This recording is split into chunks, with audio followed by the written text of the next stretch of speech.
People wanted me to look at this? I'm not ragging on the game here, but this came out of nowhere. I'd heard very little about it, and suddenly I met with a torrential flood of requests. I figured it was just another game in the ever-growing and ignored pile of free-to-play MMOs based around martial arts. It's technically a subgenre now. But no, instead, what I didn't realize is just how everywhere talk of this game was. It's probably one of the most mass-marketed MMOs out there, with television ads abound. Don't watch TV? Well, the internet seems pretty inundated with ads for this game as well. GameStop even sells a physical retail copy for a free-to-play game. That's not something that happens very often. So what exactly is all this hype and marketing pushing onto us? Probably one of the most unique and compelling MMOs I've played in a while. This is the MMO Grinder, and it's time to look at Age of Wushu.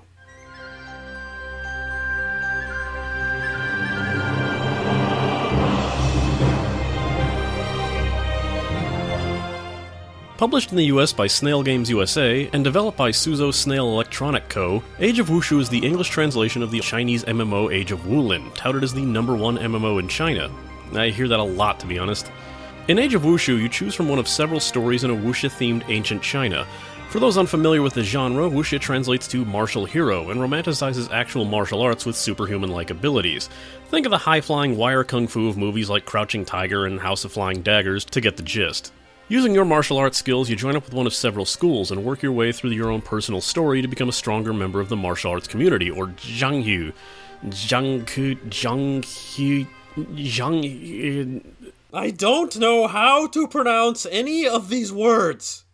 Yes, my apologies to those who speak Chinese to any degree, but I am about to butcher the hell out of your language.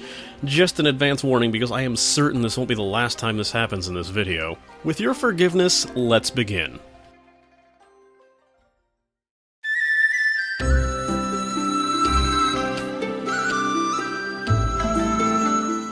While this game doesn't exactly stretch the boundaries of graphical prowess, it's a very nice looking game if you crank it up properly, and overall it's fitting and atmospheric of the setting. I'm currently running the game on practically ultra settings, only disabling features that I tend to not like bloom and anti-aliasing. Draw distance is handled with a bluish fog effect, and tweaking it can make your game look like a sprawling world or Chinese Silent Hill. Areas are quite massive, and it's easy to feel like you're wandering around a world, not just a group of set pieces. As such, it does take a long time to travel around, so get used to that. Martial arts on display can look pretty impressive, but some have remarked that certain animations look a bit disjointed, and other times NPC animations are all doing the exact same thing at the same time, and it just looks kinda strange.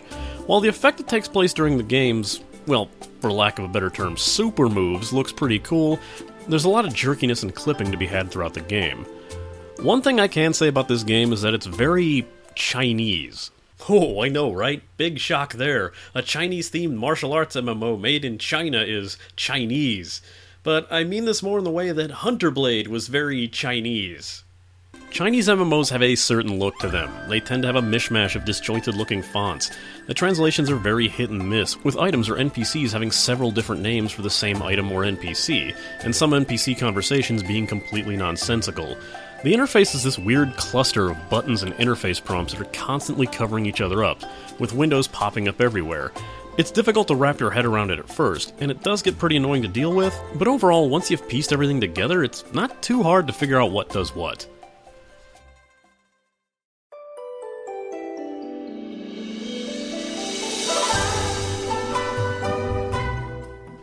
I like this music, and unsurprisingly, it's very much themed in ancient China. Tracks don't play all the time, and there are quite a few moments of silence, or at least ambiance, but many areas have a theme, and certain actions like dueling, instances, and team practices all have their own music to go with them, and I tend to really enjoy the tracks as a whole. Sound fits the theme for what it does, the exaggerated thuds and thwacks you'd expect to hear in a martial arts movie. There's swift metallic slashes to accompany every swing of a sword and toss of a dagger. Sound also tends to be oddly balanced on occasion, with some moves being barely audible and others becoming obnoxiously loud. You might need to do some tweaks as by default the game gets pretty loud, but it does what it can to immerse yourself in the world. For those looking forward to some hilariously bad voice acting, sorry, you'll just be doing a lot of reading in this game and there's no voiceover clips that are found within it. Sorry to disappoint.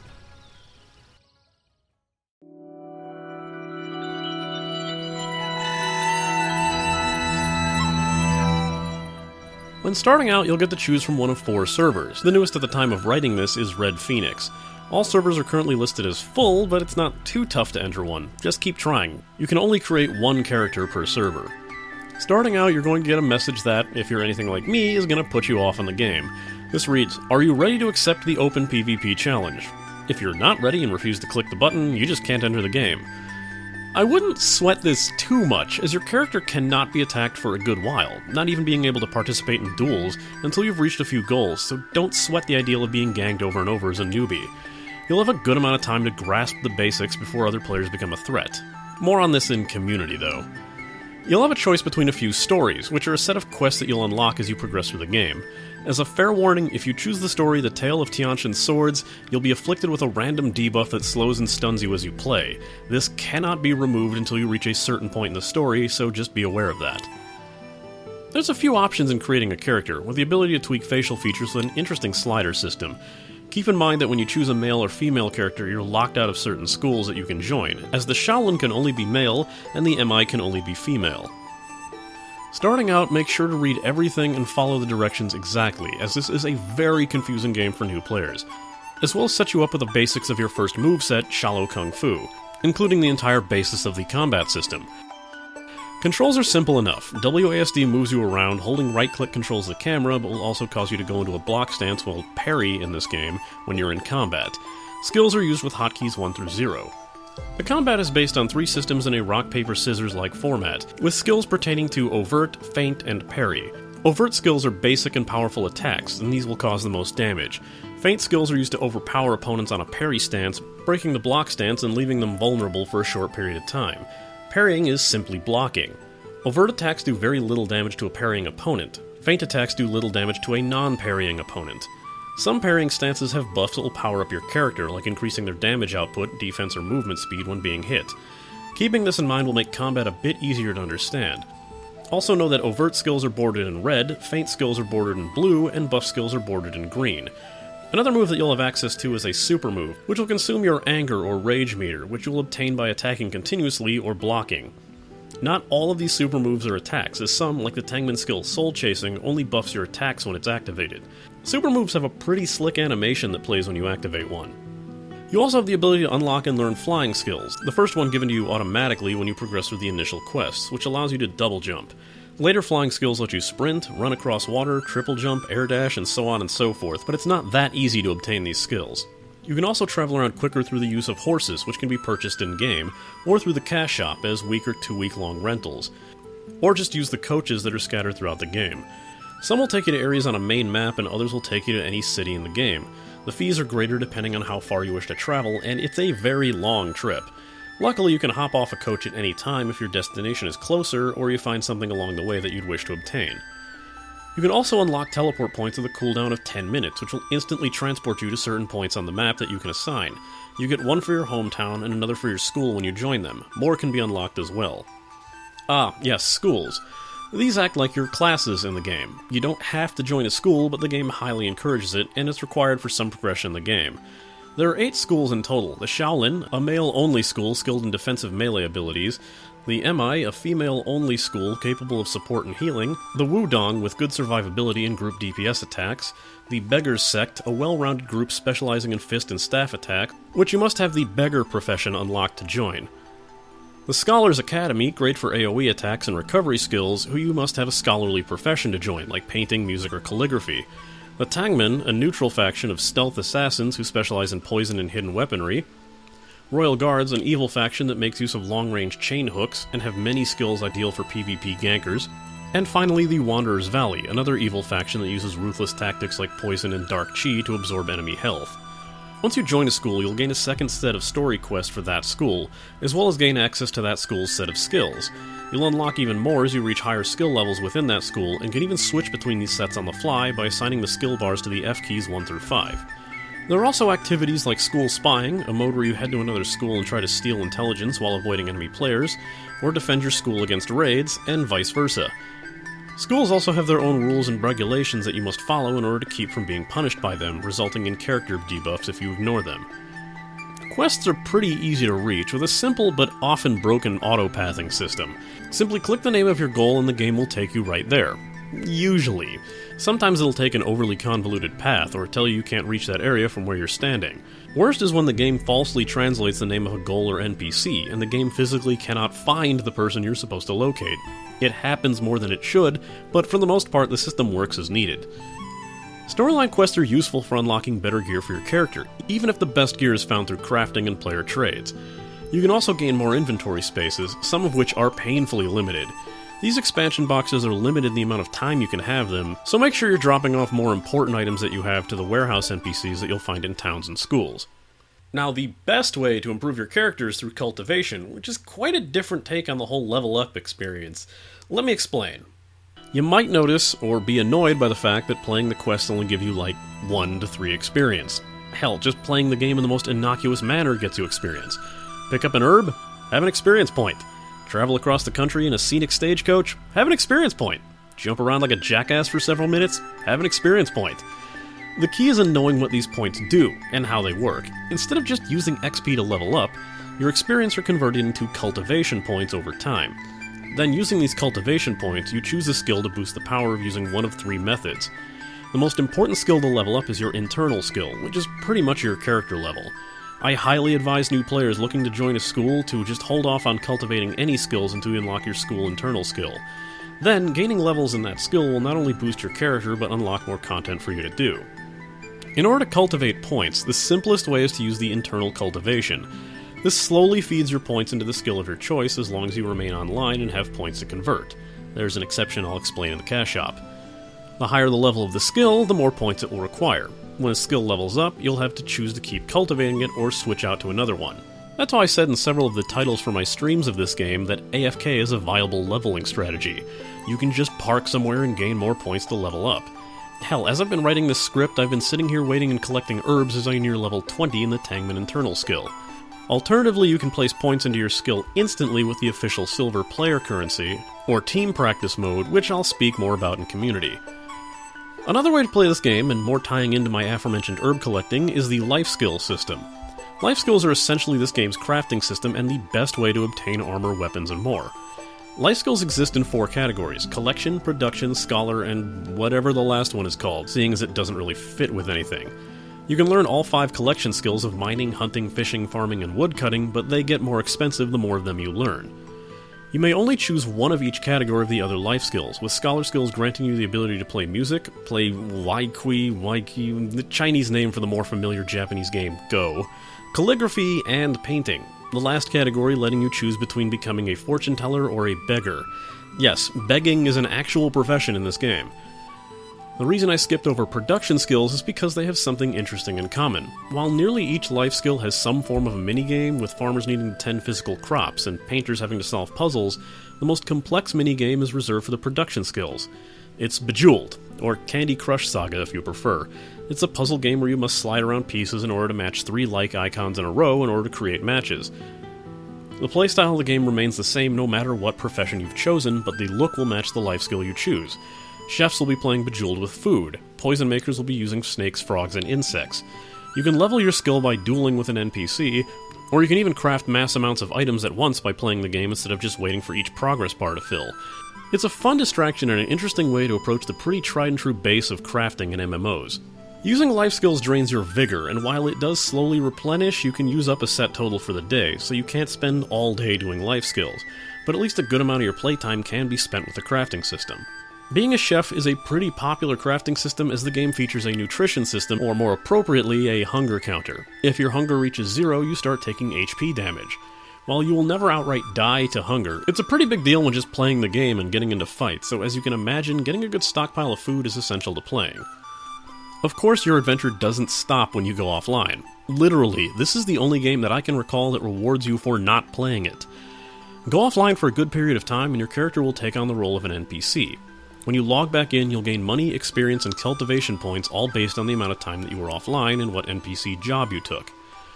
This will explain why you'll see random characters behaving like NPCs, even though they are obviously player characters, with names of various horridness and copyright violations abound.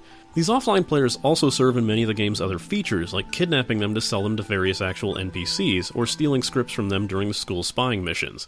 As you can see, there's quite a bit to talk about in this game, and I skipped over quite a bit myself, simply because I didn't quite fully understand how it worked. I don't even think I scratched the surface of what you can do in this game. But then again, this is a sandbox MMO. Play it and discover what you can find for yourself.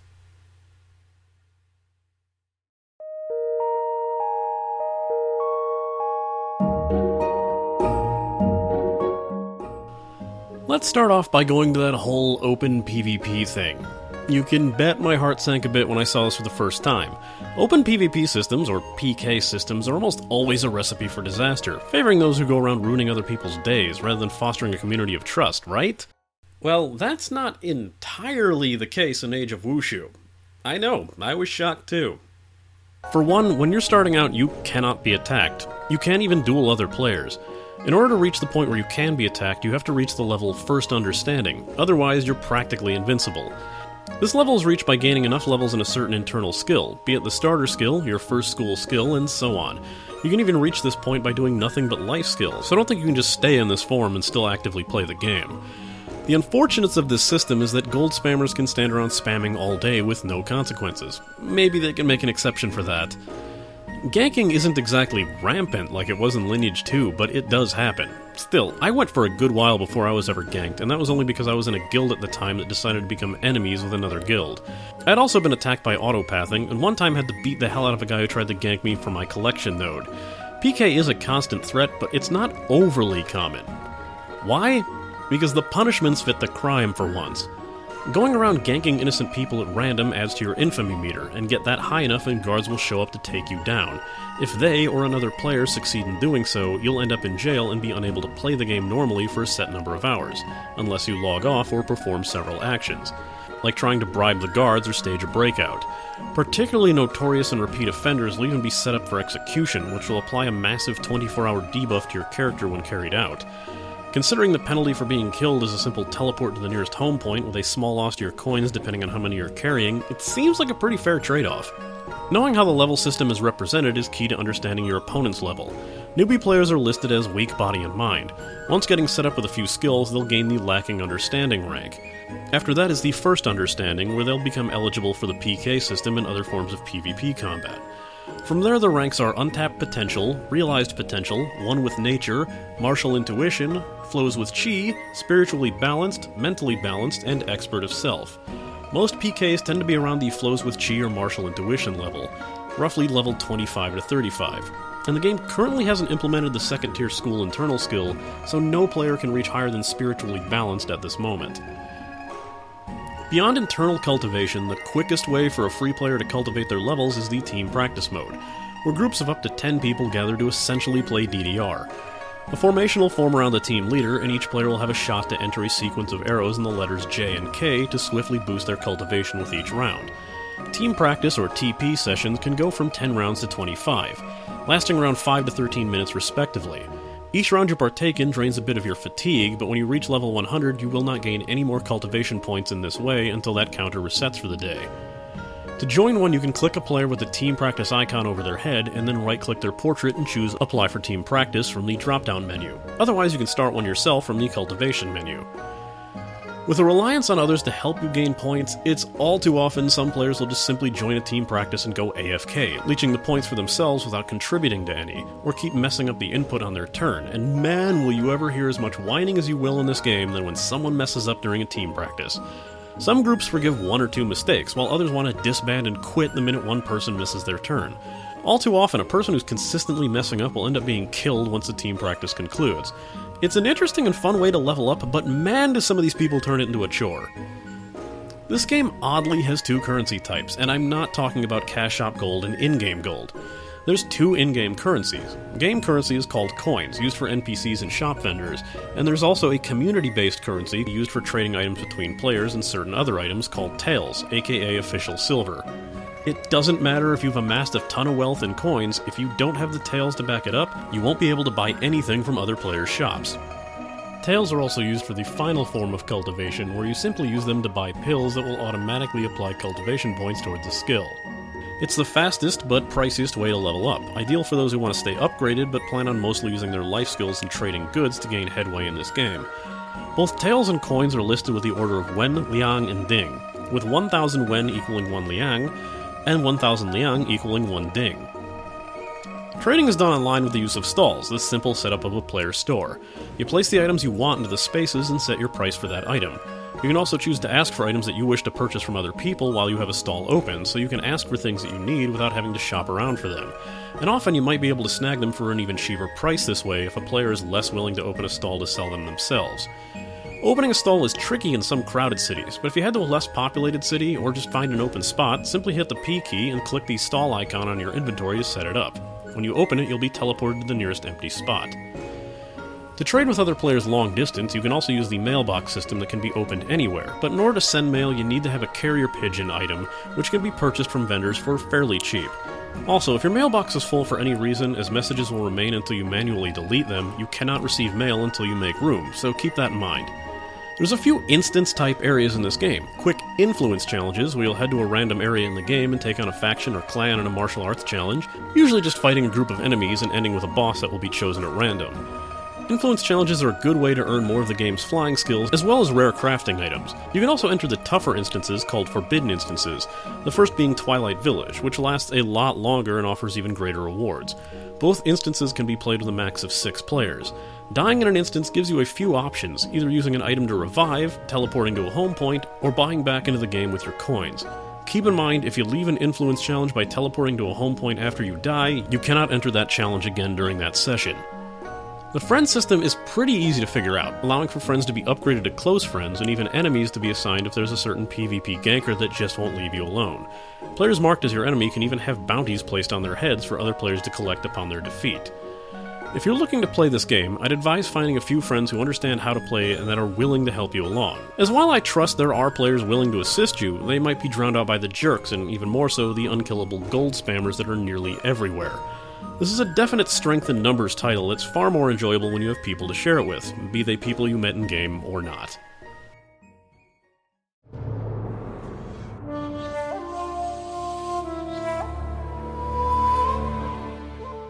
This one's going to be fairly quick, as there's really not much to see in the cash shop. One thing that's got a few people annoyed is the fact that cash shop costumes, cosmetic as they are all rentals of 30 days. In fact, every item in the cash shop is a rental, costing anywhere from 10 to 30 gold, which translates to about $3 to $10. Gold can also be converted to the player currency taels at the rate of 10 liang per 1 gold. It's not the best or cheapest way to earn taels, but it's a good way to round out leftover points. You can also use gold to unlock these stored conversion points if you're not a VIP player. VIP accounts basically unlock all the niceties, like the ability to cultivate experience even when you're offline, although it will stop once you've leveled up one skill, so you can't just go offline for a week and come back to a level 30 character. You may also set up offline stalls so you can sell items to players without having to remain logged in. VIP players also don't have a percentage of their cultivation stored, and their experience converts to cultivation points much faster. VIP status costs about $10 a month or 30 gold, and can only be paid using the in-game gold. There's, as I mentioned earlier, even a retail edition of the game being sold exclusively at GameStop, granting a bunch of niceties for the game, some gold, and VIP status, all for $20. If you think you'd be into the game enough to pay for it, it's a pretty good starter pack, but an odd investment for a free-to-play game, especially since it might prove more useful to see if you'd actually enjoy the game first, for free. You can add this pack onto your account even after you've created a character, though. Gold is definitely cheap for what it does, even if your best bet is the VIP subscription, and it can be bought in larger amounts, even up to $3,000? Who has that kind of money to be spending on this game? Oh.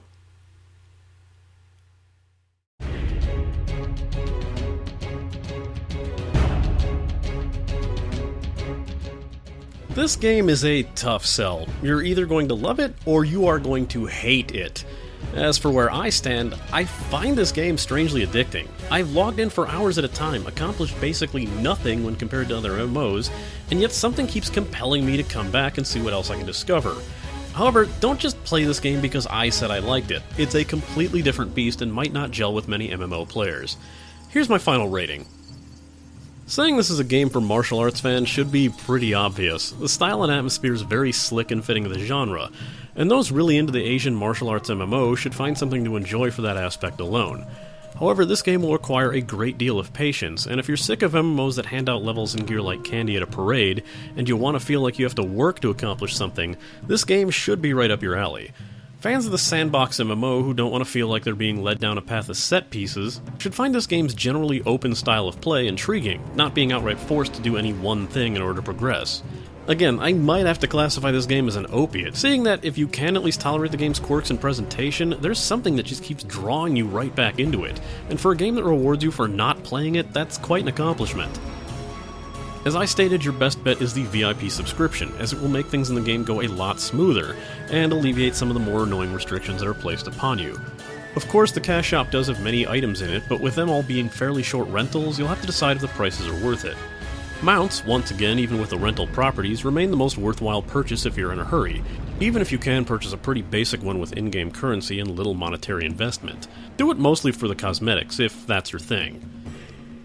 This is out and out one of the most confusing experiences for a newbie, and with little idea on what to do, you might give up on this game before it ever gets a chance to draw you in.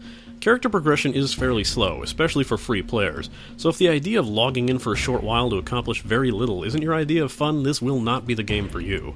The translation, interface, and overall presentation is extremely dodgy, causing the already confusing mechanics to be unquestionably more confusing to the point of frustration at times.